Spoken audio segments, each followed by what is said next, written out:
Hello friends, how are you all? I hope you're all well. 3 or 4 days ago, we started a series to provide a 360-degree analysis of current global issues. The first video we posted was on the Venezuelan crisis. You all responded very well to it. In the comments section of that video, students asked me to make a video in simple language about why the dollar is so powerful. Given your demand, I thought we'd discuss it again. I won't delve into deep economics here, but I'll try to explain to you in simple, straightforward terms what the dollar is, why it's so powerful, and what solutions the world has to counter it.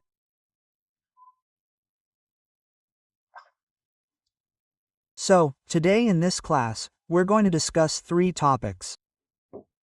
First, what is the dollar?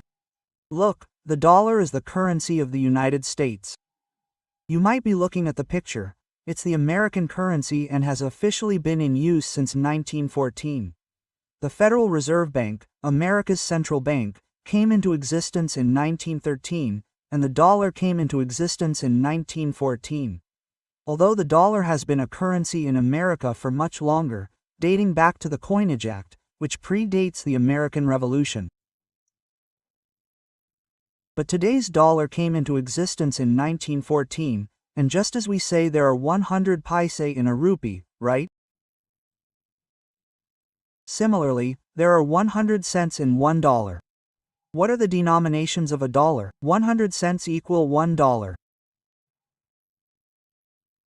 The Federal Reserve Bank of America only issues small dollar notes, ranging from $1 to $1. So, the maximum dollar note available is $1. No larger denomination is available, and this was done in the 1950s. After that, no notes above $1 were issued because the larger the notes, the more corruption increases. Taking bribes becomes much easier. Black money increases because the larger the 1,000 rupee note, the more things there are. Sorry.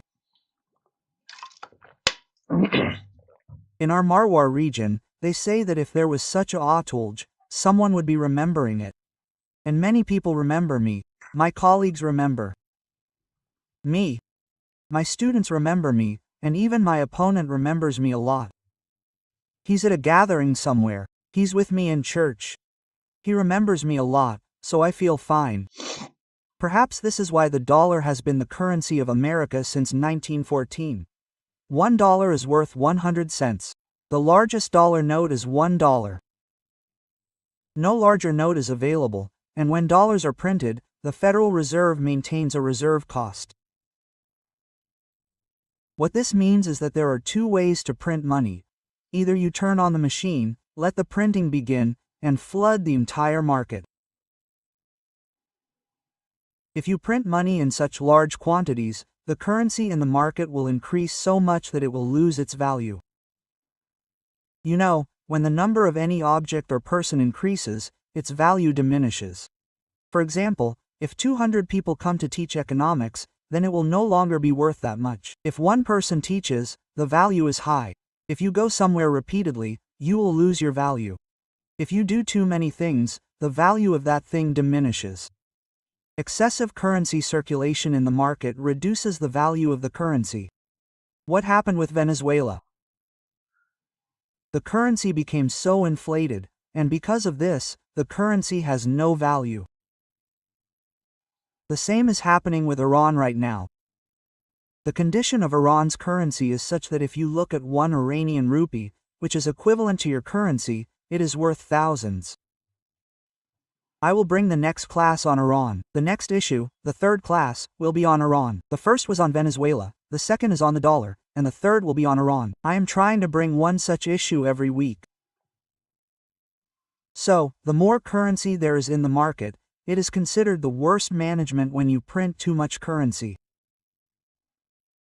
So, why does it happen that when elections come or governments need to appease the public, they can print more money? Right? Now, this problem arises later. To control governments from doing this, central banks around the world are responsible for printing money. And central banks establish regulations for printing money, so that money is not printed beyond a certain limit, exceeding market demand. So, what do they do to achieve this? They set a minimum reserve cost. We reserve wealth for the amount of currency to be printed. This could be in the form of gold or foreign currencies. And then, that currency is printed so that even if it comes back from the market, we have wealth equivalent to that currency ready to be given to customers. Now, let me tell you about an incident from 1971. In 1971, there was a crisis in Venezuela and Vietnam. Currency conditions around the world were deteriorating. So what did the world do? They returned their dollars to America and started accepting gold from them. America then delinked the dollar and gold. What is this? I'll explain the whole story later. Imagine you have a 500 rupees note. It says, "I promise to pay the bearer 500 rupees." The RBI governor's signature below clearly means that not even 10 rupees was spent on making that 500 rupees note. But why is it worth 500 rupees? Because the RBI is guaranteeing that it's worth 500 rupees. Why is the RBI guaranteeing it? Because the RBI printed that note. So, it's holding back wealth of that value. It's holding it as a minimum reserve. A minimum cost is necessary. After that, whatever it takes, the RBI has to maintain a minimum reserve of 200 crore rupees. After that, you'll have to hold additional reserves equal to the value of the currency you print. So, if the RBI printed 1,00,000 crore rupees, or 1,00,000 rupees, then it would have to hold gold or foreign currency behind that 1,00,000 rupees. Now, if all the currency ever printed in India came to the RBI, it would still hold gold equal to the value of that currency. It holds foreign currency. It can give it away. The RBI currently holds assets worth approximately 40 lakh crore rupees. So, whenever any country prints currency, it keeps such reserves. Your Federal Reserve, the Federal Reserve of America, also keeps reserves in this way when it prints dollars. So, if all the dollars in the world came back to America, then America could pay them all in gold. It could pay them in their currency. America's pockets are very deep, its economy is very deep. America has approximately 9,000 tons of gold. India, on the other hand, has less than 900 tons. I'll give you the figures later. Look, America has 8,133 tons of gold. These figures are only a month or two old. How much does India have? 880 tons of gold. America has the world's largest gold reserves.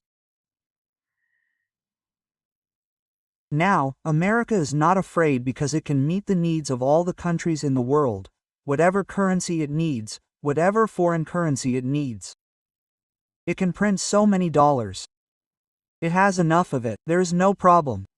Now, I ask why India can't make the rupee an international currency?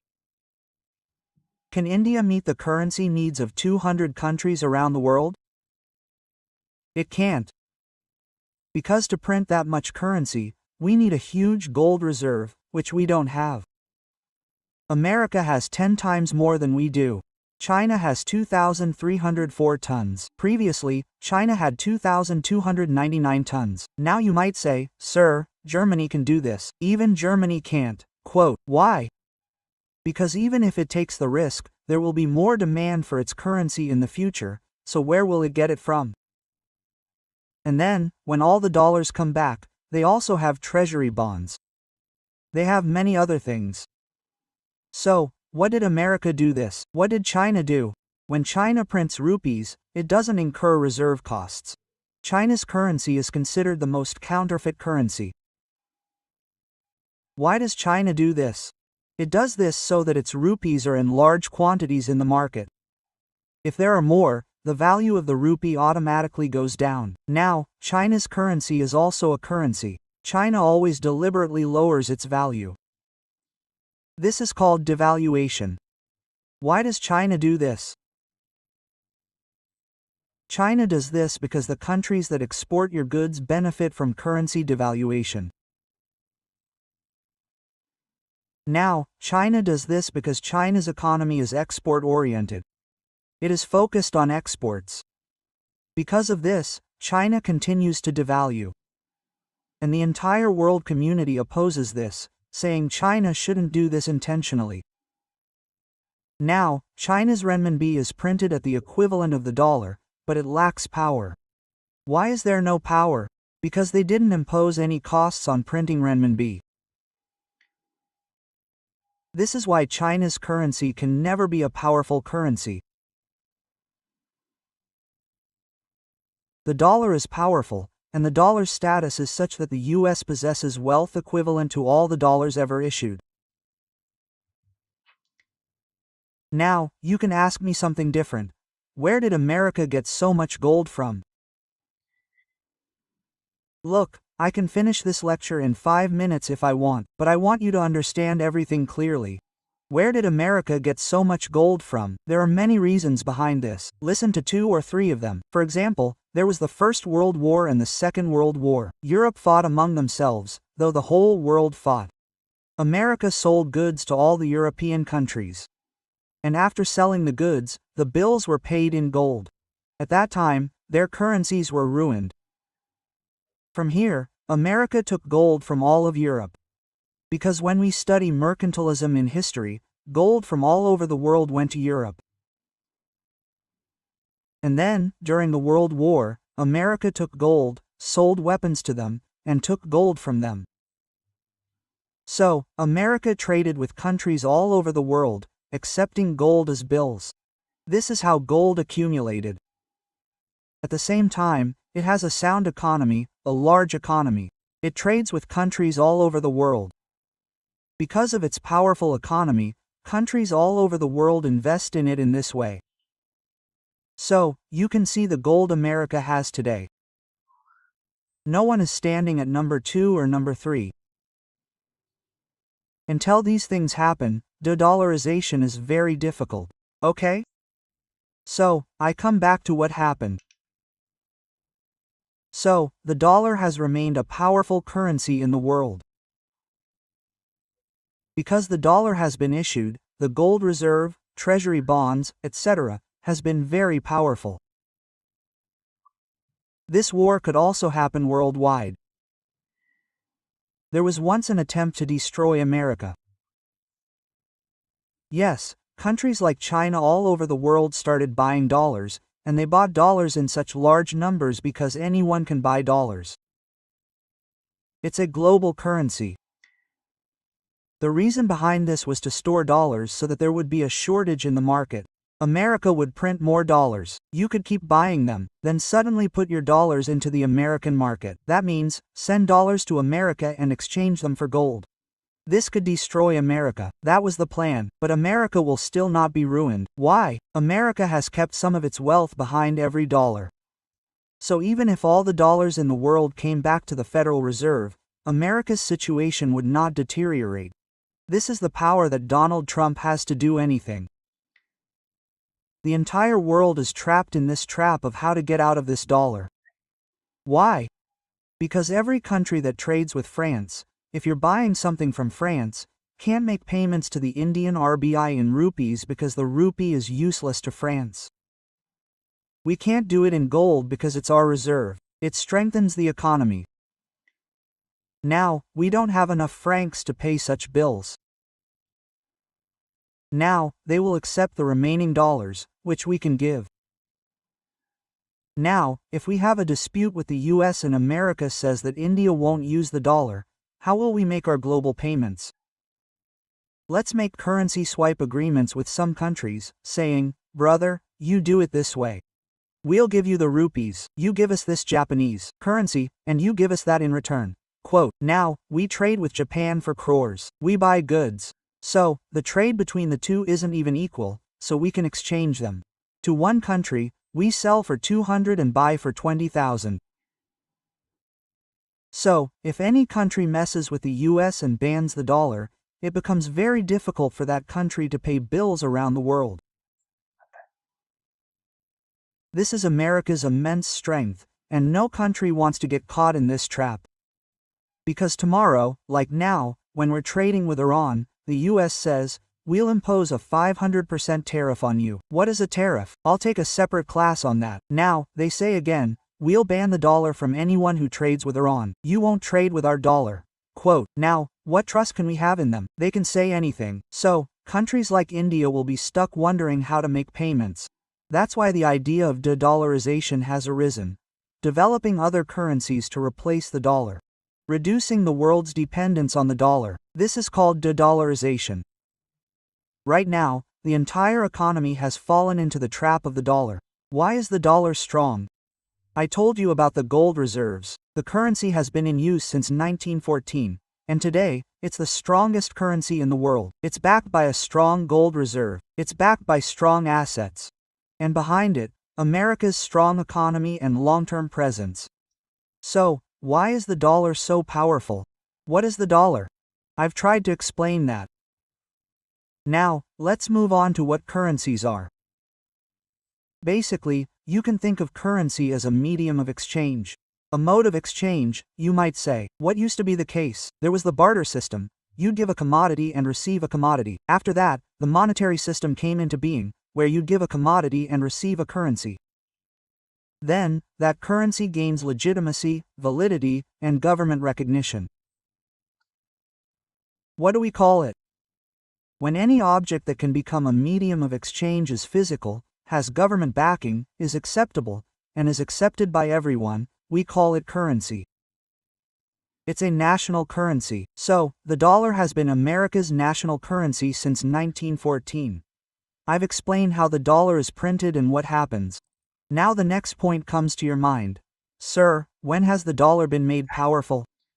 Look, as soon as the Second World War and the First World War happened, you know that the entire world experienced an economic recession. In the 1930s, as we call it, the Great Depression, all countries of the world were devastated except Russia and India. Why not India and Russia? Because Russia had no contact with other countries in the world. Secondly, Russia had a communist model, where socialism was prevalent. There was no private sector. There were no big banks. Russia survived. India survived because India's entire sector is primarily a primary sector. Agriculture and animal husbandry did not face much trouble at that time. The rest of the world was devastated. So, when the Second World War broke out, all the world's leaders feared that if we did not recover after the Second World War, the economic devastation that the world had faced after the First World War could return. And because of this fear, there is an area in New Hampshire, USA, called Bretton Woods. A conference was called there in Bretton Woods. And this conference attracted many delegates. 44 countries participated in the conference in Bretton Woods. It took place in July and began in the first week. 3 commissions were established. The first commission was chaired by Duxbury White, who suggested the establishment of the IMF. The International Monetary Fund, which even today takes loans from countries with fiscal deficits, countries whose financial stability has deteriorated, whose deficits have increased significantly, and whose ratings are declining.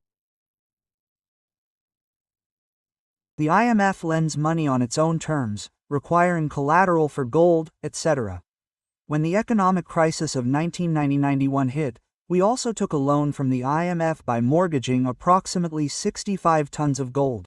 Manmohan Singh went there. P.V. Narasimha Rao sent it, and you know that vehicle also got punctured. The gold carrying the gold was deposited in some Swiss banks and some British banks. After that, the IMF granted us a loan with strict conditions. The IMF even interferes with sovereignty. India was told that as soon as we return home, We will implement LPG reforms. Liberalization, privatization, and globalization. Only if we implement these three will our economy open up. Only then will global companies come to us. Only then will we have dollars. Only then will we have the money. Only then will we be able to repay us. We also took a loan from the IMF. Getting a loan from the IMF is a very difficult task. Firstly, its conditions are stringent. Secondly, the loan is expensive. Secondly, you have to keep collateral, and they also force changes in your policies. Nepal once took a loan and was told to bring democracy. Just imagine, this is a matter of sovereignty. Pakistan recently took a loan from the IMF during the India-Pakistan Operation Sindoor. Just imagine how strict the conditions must have been. And the IMF is completely under American control. Because America is the largest funder of the IMF. So, the IMF does whatever America wants. So, there's talk of replacing the IMF as well. That was the first committee. The second committee was formed under the leadership of John Maynard Keynes, which conceptualized the IBRD, the International Bank for Reconstruction and Development, which later became part of the World Bank Group. There are 5 banks within the World Bank. The World Bank isn't a bank at all. It's a group of 5 banks called the World Bank. It provides loans solely for reconstruction and development. The idea for its establishment was proposed by John Maynard Keynes Commission, which provides relatively cheap loans to the world. It provides them for construction. The World Bank provides long-term funding for building bridges or railways. The IMF provides short-term funding. The third commission was formed under the leadership of Suresh, and it was created to resolve international financial matters. Bretton Woods created your IMF and the World Bank. Bretton Woods was the mother of both. It's called the Financial, Monetary, and Currency Conference. And these were 2 of the conference's outcomes. Third, they created GATT, the General Agreement on Trade Tariffs. The tariffs that the US still threatens, which later replaced the WTO.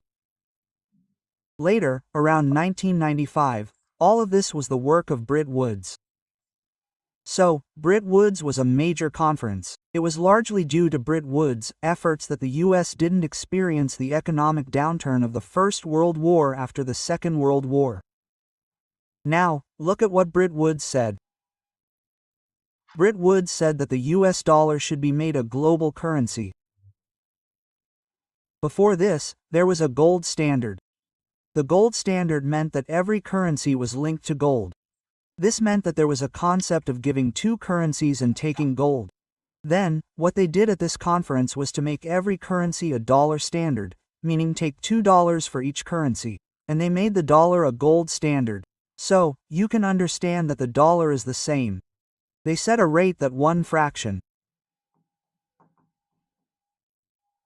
equals your $35.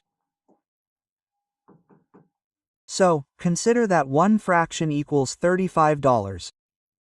If someone gives $35, 1 fraction of gold will be required. What is a fraction? Think of it as a unit of weight.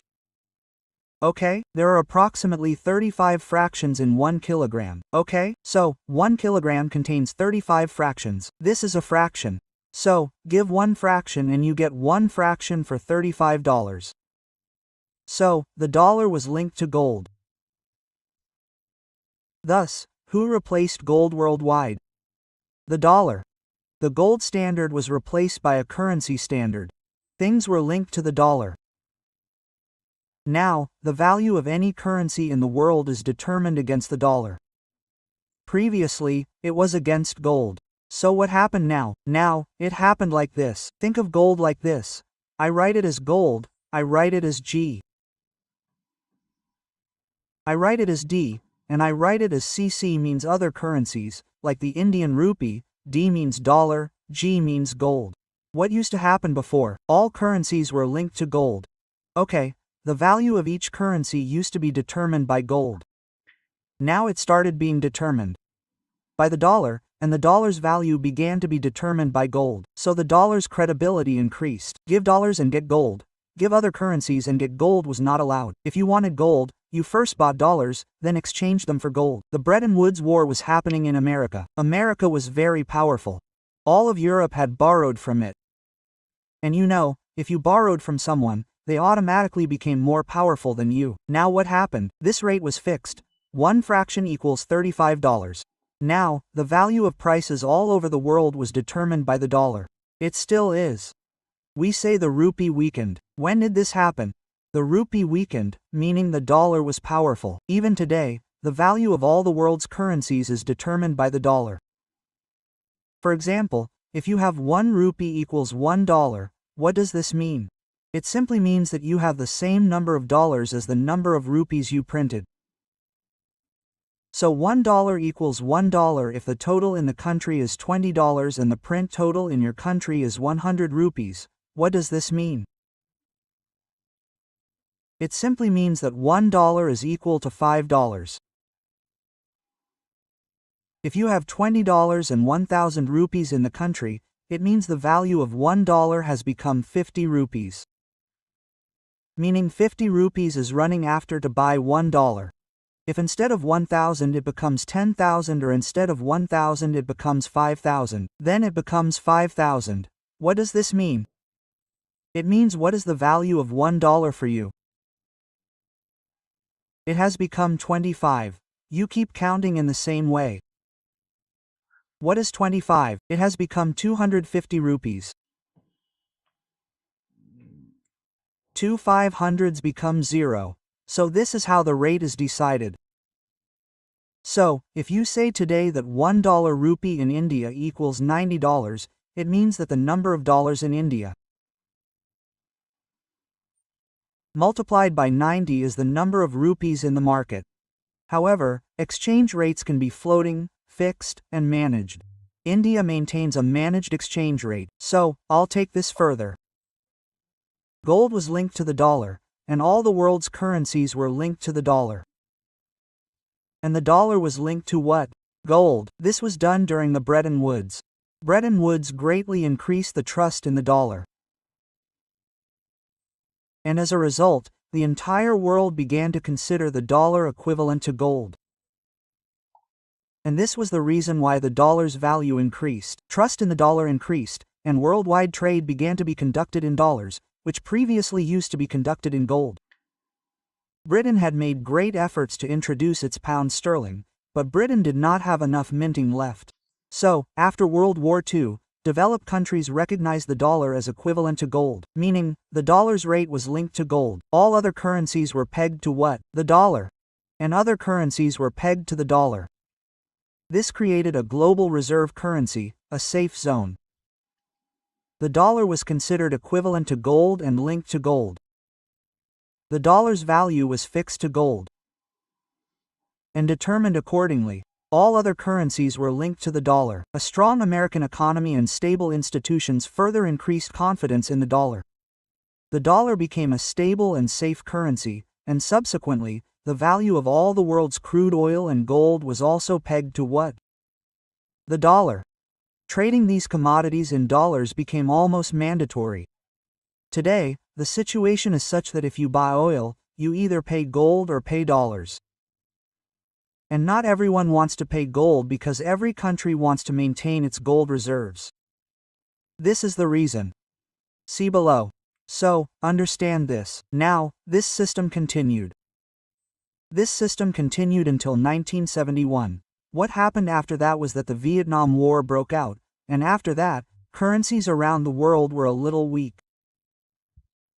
Every country wanted to have gold. Trust in currencies was beginning to wane, so what were other countries doing? They would buy dollars with their own currency and then exchange them for gold. The situation in America became such that gold gradually began to disappear. All countries around the world lost the value of their paper currency and started buying gold. Now, because the dollar was equal to gold, they would exchange dollars for gold. Johnson felt this was a huge mess. What did Johnson do then? Johnson decided that you can no longer exchange dollars for gold. He delinked the dollar and gold, which had been linked by Bretton Woods. This shocked the entire world. This is called a neutral shock. Shock means a jolt. Now the dollar's connection to gold was severed. And you could exchange dollars for gold. This won't happen anymore. You can exchange currency for dollars, but you can't exchange gold for gold. This is called a neutral shock. This Nixon decision shook the entire world. That's why it's called the Nixon shock. And on August 15, 1931, the US president made this announcement. What happened after that? After that, the dollar was no longer gold. Now, another problem arose for the world, for developing countries like India. How would the exchange rate be determined? First, you'd give currency and get dollars, and then you'd give dollars and get gold, because the rate between gold and gold was fixed, equal to $35. Now, where did the problem arise? Now, the problem arose. How much local currency did a country have to match the number of dollars it had? Where did countries like India have dollars at that time? They simply didn't exist. Where would developing countries and poor countries get dollars from? We had no trade with the world. Our economies were under license Raj, locked economies. Now, when there's no trade with the world, where will we get dollars from? Countries like India had no foreign exchange reserves. Where did we have any foreign exchange reserves? They were very small. In this situation, the rupee began to fall because we didn't have dollars, but we had a decent amount of rupees. Now, thousands were chasing to buy $1. The economies of developing countries weakened their rupees. The rupee weakened. Export-oriented economies were ruined, and imports became very expensive. Exporters benefited. We never exported, we imported. Poor countries don't sell their goods to the world. What could we sell to America? We are buyers. We buy from the world. So, when the currency weakened, even the imports of countries deteriorated. Poor countries started dying. So, what was it called? It was called the connection shock. What was the global impact on it? The British system broke down, the gold-dollar link was broken, and a floating exchange rate came into existence. I told you about floating. How many dollars do you have and how much is your currency against it? Calculate the ratio. This is called floating. What happens in a floating currency fix? Previously, the fixed rate was fixed, with 1 rupee equal to $35. Either the government or the RBI sets the rate, meaning, the central bank does it. What happens in floating currency? It's determined by the floating market. How many dollars are there in the market and how much is your local currency? Prices are determined by that ratio, and in floating currency, prices change every morning and evening. Such changes don't occur in fixed currency. What's happening in India right now? Floating currency. Third, managed currency. One is fixed exchange rate, and the other is floating exchange rate. What is an exchange rate? Converting any country's currency into dollars is called the exchange rate. And at what rate do you convert? For example, if 1 rupee equals 90 rupees, then the exchange rate would be 1 to 90. How is this determined? What is the amount of dollars in the market and how much is the amount of rupees in circulation in the market? This leads to significant losses, and sometimes the RBI intervenes. If the rupee is falling significantly, the RBI will inject dollars into the market. If the rupee is strengthening significantly, the RBI will take dollars. Too strong a rupee is also detrimental to the economy. I'll make a separate video about this someday. So, the floating exchange rate was introduced. The value of the dollar began to fall. It started falling because the dollar was previously linked to gold. Now it's no longer linked to gold. Currency instability increased. Volatility increased dramatically. Previously, things were fixed. Now they became floating. With floating, you can never predict anything. It started affecting developing countries. Imports became more expensive. The value of the rupee increased, making imports more expensive. All these things had already begun to happen. Then, in 1973, the floating exchange rate was introduced. What is the exchange rate now? The value of one country's currency against another country's currency is called the exchange rate. For example, $1 equals 90 rupees. What does that mean? 90 rupees is being used in the market to buy $1. Now, if the dollar depreciates, it will fall from 90 to 95. And 95 means the rupee weakens. And what if the dollar rises? If the dollar rises, your 90 rupees will become 85. 85 means what will happen to the rupee? It will strengthen, right? Now, $1 equals $1 in the country's economy. Why? Because, suppose you make a video on YouTube, you receive a $1 payment. If $1 equals $1, you will only receive 100 rupees, but if it is 90 rupees, you will receive 9,000 rupees. If it is 100 rupees, you will receive 10,000 rupees. The more the rupee weakens, the more those who export to foreign countries and receive payments from abroad benefit from the weakening rupee. If the rupee is made too strong, the exporter will be ruined. So, What about the rupee? It has to be managed, neither too strong nor too weak. This is called a managed exchange rate. What does it mean? Manage the exchange rate. So, there are three types of exchange rates. One is managed. What happens in managed exchange rates? The market and the RBI work together. Most things depend on the market's demand and supply, the total number of dollars in the market and the currency at hand. If the RBI sees things going wrong, it intervenes and manages them so that the currency doesn't become too weak or too strong. What is the current fixed exchange rate in India? Question mark. What is the exchange rate? It's a managed exchange rate. What happens in fixed exchange rates? The currency's price remains fixed, as it was before in 1973. Either the RBI or the government decides this. This was the case in India before. Not only in India, but it was the same throughout the world. What happens in floating exchange rates? In floating exchange rates, prices change daily. The ratio of the dollar to the local currency changes every day in the market. As changes occur, so does the price. So, this is what's happening in the US right now. What do they do in poor countries? If they intervene a little in floating, it becomes manageable. The only difference between floating and managed is that in floating, there's no government or RBI intervention, whereas in managed, the RBI intervenes a little. Sometimes, the rupee starts to fall significantly. What does the RBI do then? It injects dollars into the market or withdraws money. It's a little manageable. Here, the rupee is very strong. So, what does the RBI do? It withdraws dollars from the market. How does it do that? For example, if they sell treasury bonds, and when they sell bonds, dollars come in. They can do that here, or they inject money into the market. So, this is how the RBI manages. What exchange rate is currently in effect in India? A managed exchange rate. Previously, there used to be a fixed exchange rate. What is managed? It's a slightly modified form of floating, which is very important for poor countries. Otherwise, what is it? Floating ruins them. In 1997, a similar crisis hit Asian countries within South Asia. So, now the question is, why is the dollar still dominant? I've already mentioned gold. Let me tell you another thing. All the world's central banks hold foreign exchange reserves. We call them foreign exchange costs. In Hindi, it's called foreign exchange reserves. What does it contain? One is gold, another is foreign currency assets, FCA, which hold currencies from various countries. Another is special drawing rights, SDR, which is essentially the IMF's currency. Another is the reverse transaction protocol. These four things are called Forex. Forex is always held in the custody of the central bank. Who holds India's Forex? The RBI holds it. Currently, it's around $700 billion. What does Forex do? All foreign exchange transactions are paid for using Forex. Additionally, whenever the rupee weakens in the market, the RBI manages it through these foreign currency assets. This is for bill payments. In 1990-91, we had enough Forex to cover only 7 days' worth of payments. Today, we can cover payments for almost 2 years. The stronger the Forex, the more stable the currency, and the stronger the nation's economy. The most significant assets within Forex are gold and foreign currency assets.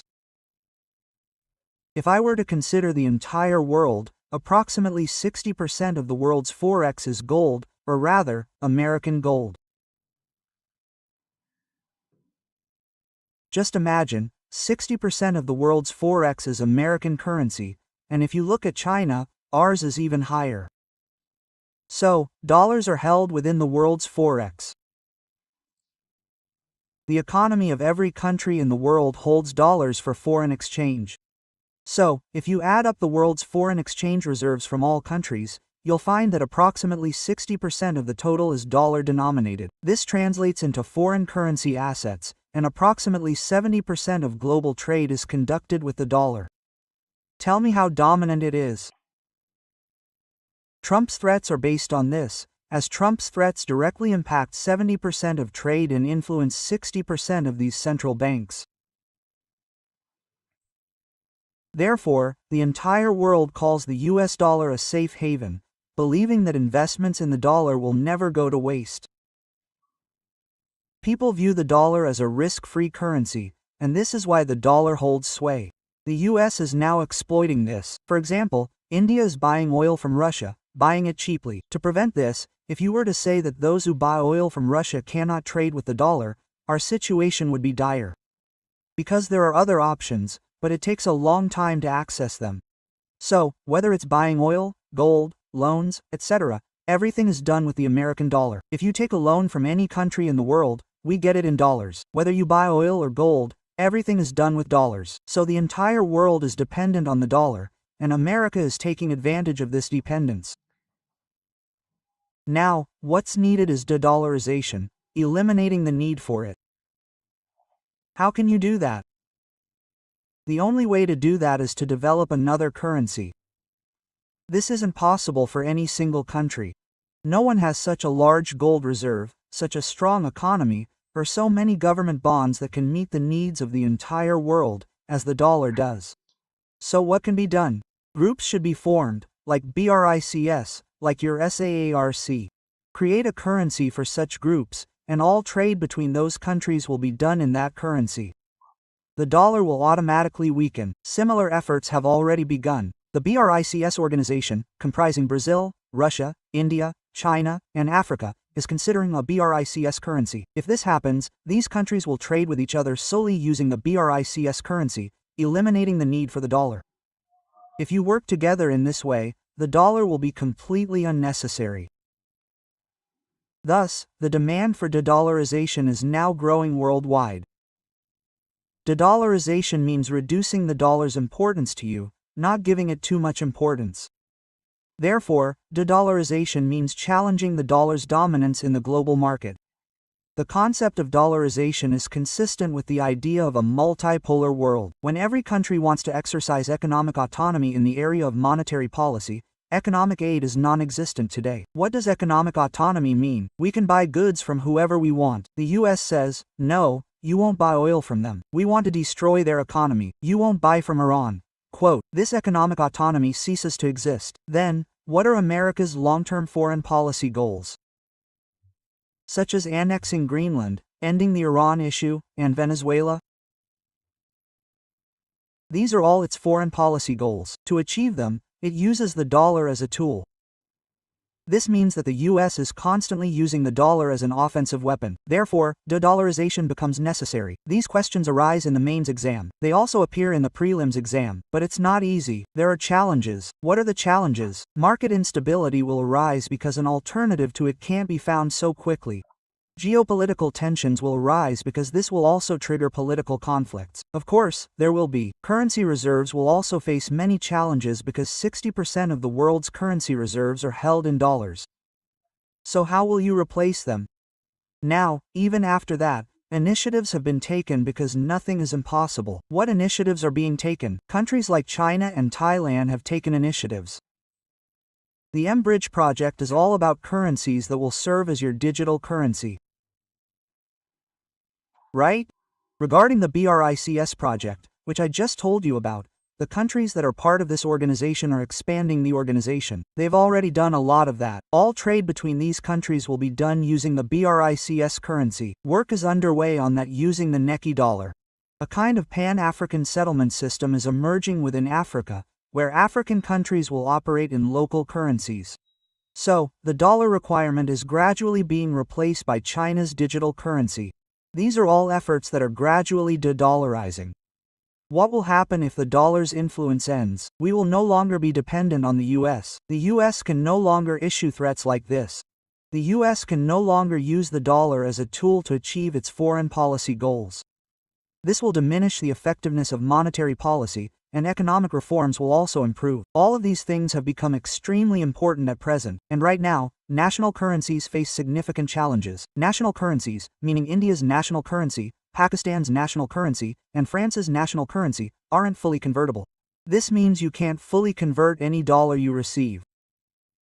We don't have that much reserves. Currency instability persists. They fluctuate against the dollar at any time. Currency is of no use internationally. Financial stability is also maintained. All these things are currently happening in India and abroad, all over the world. So, in this video, we've discussed what the dollar is. When did it come into existence? Who issues it? The Federal Reserve does it. The US Central Bank does it. Why is it so powerful? We also touched on gold earlier. What's its significance? 60 to 70% of global trade is conducted with it. Approximately 60% of the world's forex reserves are filled with dollars, whether it's India or any other country. Therefore, global trade is conducted with dollars. Bretton Woods strengthened the dollar. After that, Nixon separated it a bit by giving it a non-choke, and all these things too. Now we've broadly covered everything. Now I'd like to decide what I should work on next. Which video should I include next on international issues? What are my thoughts? Next up is on the Iran issue. There's the Greenland issue. There's the US tariff issue. I've already brought these 3 videos. If you have anything else in mind, please post it in the comments section. And if you want to make a genuine suggestion, you can post it in the section below. This is the series International Analysis 360 Degrees. The first video is about Venezuela. This is the second video. The next 3 videos that are pending are Iran, Greenland, and tariffs. If you have anything else in mind, please post it in the comments section. If you have any genuine suggestions, please do so, and this series will continue. I'll try to upload 1 or 2 such classes a week. Thank you very much, students. Stay well, stay happy and keep reading.